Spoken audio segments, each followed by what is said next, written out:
সবচেয়ে বড় কথা হলো আমল ছাড়া রবকে পাওয়া যায় না। বলকের বাদশাহ হযরত ইব্রাহিম ইবনে আদম রাহমাতুল্লাহি আলাইহি রাতের বেলা বিছানায় আরামে ঘুমায় আছেন।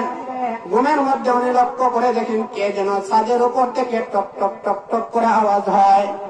উনি ঘুমের ভেতর থেকে আওয়াজ দিলেন, কে রে তুমি ছাদের উপরে? ছাদের উপর থেকে আওয়াজ দিল, আমি রাখাল, আমার গুড়াটা হারায় গেছে, গুড়া খুঁজতেছি।